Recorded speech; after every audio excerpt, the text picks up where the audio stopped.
ಕುಬೇರ ಈ ಹೆಸರನ್ನ ಕೇಳಿದ ತಕ್ಷಣ ನಮಗೆ ಮೊದಲು ನೆನಪಿಗೆ ಬರೋದು ಸಾಕ್ಷಾತ್ ಆ ನಾರಾಯಣನೇ ತನ್ನ ಮದುವೆಗೋಸ್ಕರ ಈತನ ಹತ್ರ ಸಾಲ ಮಾಡಿದಾನೆ ಅಂತ. ಹಾಗಾದ್ರೆ ಮುಲ್ಲೋಕಗಳನ್ನ ಆಳುವ ನಾರಾಯಣನಿಗೆ ಸಾಲ ಕೊಡುವಷ್ಟು ಮಟ್ಟಕ್ಕೆ ಕುಬೇರ ಹೇಗೆ ಬೆಳಿತಾನೆ? ಪೂರ್ವ ಜನ್ಮದಲ್ಲಿ ಮಾಡಿದ ಪಾಪ ಪುಣ್ಯಗಳ ಆಧಾರದ ಮೇಲೆ ಇನ್ನೊಂದು ಜನ್ಮ ಇರುತ್ತೆ ಎಂಬುದು ನಿಜ ಆಗಿದ್ರೆ ಪೂರ್ವ ಜನ್ಮದಲ್ಲಿ ಒಬ್ಬ ಕಳ್ಳನಾಗಿ ಹುಟ್ಟಿರುವ ಕುಬೇರನನ್ನ ತನ್ನ ಮುಂದಿನ ಜನ್ಮದಲ್ಲಿ ಯಾಕೆ ದೇವರಾಗಿ ಹುಟ್ಟಿಸ್ತಾರೆ? ಅಷ್ಟೇ ಅಲ್ಲ, ಕುಬೇರ ಪ್ರತಿನಿತ್ಯ ಪೂಜೆ ಮಾಡುವ ಪರಮೇಶ್ವರನ ಹೆಂಡತಿಯಾದ ಪಾರ್ವತಿ ದೇವಿಯನ್ನ ಯಾಕೆ ತಪ್ಪಾದ ದೃಷ್ಟಿಯಿಂದ ನೋಡ್ತಾನೆ ಎಂಬ ವಿಷಯಗಳನ್ನೆಲ್ಲ ಇವತ್ತು ನಾವು ಈ ವಿಡಿಯೋದಿಂದ ತಿಳಿದುಕೊಳ್ಳೋಣ.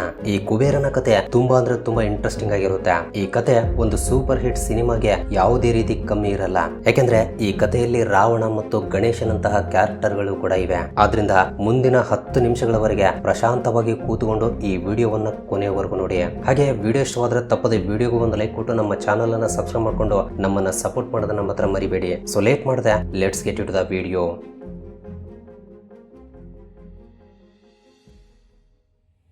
ಪೂರ್ವಕಾಲದಲ್ಲಿ ಕಾಂಪಿಲ್ಯಪುರ ಎಂಬ ನಗರದಲ್ಲಿ ಯಜ್ಞದತ್ತ ಮತ್ತು ಸಮಿದಮ್ಮ ಎಂಬ ಬ್ರಾಹ್ಮಣ ದಂಪತಿಗಳಿದ್ರು. ಯಜ್ಞದತ್ತ ಶಾಸ್ತ್ರ ಪುರಾಣಗಳಲ್ಲಿ ಪರಿಣಿತನಾಗಿರೋದ್ರಿಂದ ಆತನನ್ನ ಕಾಂಪಿಲ್ಯಪುರದ ರಾಜನ ಹತ್ರ ರಾಜಗುರುವಾಗಿ ನೇಮಿಸ್ತಾರೆ. ಈ ದಂಪತಿಗಳಿಗೆ ಗುಣನಿಧಿ ಎಂಬ ಒಬ್ಬ ಮಗ ಕೂಡ ಇರ್ತಾನೆ. ಈ ಗುಣನಿಧಿ ಜೂಜಾಟಗಳಿಗೆ ಮತ್ತು ಕೆಟ್ಟ ಹವ್ಯಾಸಗಳಿಗೆ ಅಡಿಕ್ಟ್ ಆಗಿರೋದ್ರಿಂದ ದುಡ್ಡಿಗೋಸ್ಕರ ಕಳ್ಳತನಗಳನ್ನ ಮಾಡಿ ಆ ರೀತಿ ಬಂದಿರುವ ದುಡ್ಡನ್ನ ಮತ್ತೆ ಜೂಜಾಟದಲ್ಲೇ ಕಳೆದುಕೊಳ್ತಾ ಇದ್ದ. ತನ್ನ ತಾಯಿಯಾದ ಸಮಿದಮ್ಮಾಳಿಗೆ ಈ ವಿಷಯ ಗೊತ್ತಿದ್ರೂ ಕೂಡ ಗುಣನಿಧಿ ಒಬ್ಬನೇ ಮಗನಾಗಿರೋದ್ರಿಂದ ಗಂಡನಿಗೆ ಗೊತ್ತಾದರೆ ಕೋಪಗೊಳ್ತಾನೆ ಎಂದು ಭಯಪಟ್ಟು ಹೇಳದೆ ಸುಮ್ಮನಿರ್ತಾಳೆ. ಇನ್ನೊಂದು ಕಡೆ ಯಜ್ಞದತ್ತ ರಾಜಗುರು ಆಗಿರೋದ್ರಿಂದ ಬಹಳಷ್ಟು ಬ್ಯುಸಿಯಾಗಿ ತನ್ನ ಮಗ ಏನ್ ಮಾಡ್ತಿದ್ದಾನೆ ಎಂಬುದರ ಬಗ್ಗೆ ಕೇರ್ ಮಾಡ್ತಾ ಇರಲಿಲ್ಲ.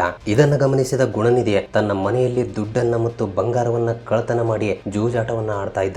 ಈ ರೀತಿ ಇದ್ದಾಗ ಯಜ್ಞದತ್ತನ ಕೆಲಸವನ್ನ ಮೆಚ್ಚಿ ಆ ರಾಜ ಒಂದು ಡೈಮಂಡ್ ರಿಂಗ್ ಅನ್ನ ಕೊಟ್ಟಿರ್ತಾನೆ. ಸೊ ಮನೆಯಲ್ಲಿಟ್ಟಿರುವ ದುಡ್ಡೆಲ್ಲ ಖಾಲಿಯಾದ ತಕ್ಷಣ ಗುಣನಿಧಿ ಆ ಡೈಮಂಡ್ ರಿಂಗ್ ಅನ್ನು ಕೂಡ ಜೂಜಾಟದಲ್ಲಿ ಇಟ್ಟು ಸೋತು ಬಿಡ್ತಾನೆ. ಆದ್ರೆ ಆ ಉಂಗುರವನ್ನ ಗೆದ್ದಿರುವ ವ್ಯಕ್ತಿಯನ್ನ ಯಜ್ಞದತ್ತ ಒಂದು ದಿನ ನೋಡ್ತಾನೆ. ಆತನನ್ನ ಹಿಡ್ಕೊಂಡು ಸ್ವತಃ ರಾಜನೇ ನನಗೆ ಕೊಟ್ಟಿರುವ ಉಂಗುರ ನಿನ್ನ ಕೈಗೆ ಹೇಗೆ ಬಂತು ಹೇಳು ಎಂದು ಗಟ್ಟಿಯಾಗಿ ಕೇಳ್ತಾನೆ. ಇದರಿಂದ ಆ ವ್ಯಕ್ತಿ ಭಯಪಟ್ಟು ಆ ಉಂಗುರವನ್ನ ಗುಣನಿಧಿಯ ಜೊತೆ ಜೂಜಾಟದಲ್ಲಿ ಗೆದ್ದಿದ್ದೀನಿ ಎಂದು, ಇಂತಹ ವಸ್ತುಗಳನ್ನ ಇನ್ನೂ ಬಹಳಷ್ಟು ಸೋತಿದ್ದಾನೆ ಎಂದು ಹೇಳಿಬಿಡ್ತಾನೆ. ಇದರಿಂದ ಯಜ್ಞದತ್ತನಿಗೆ ತಡೆಯಲಾಗದಷ್ಟು ಕೋಪ ಬಂದು ತಕ್ಷಣವೇ ಮನೆಗೆ ಹೋಗಿ ತನ್ನ ಮಗನ ಬಗ್ಗೆ ಎಲ್ಲವೂ ಗೊತ್ತಿರುವ ತನ್ನ ಹೆಂಡತಿಗೆ ಗಟ್ಟಿಯಾಗಿ ವಾರ್ನಿಂಗ್ ಕೊಡ್ತಾನೆ.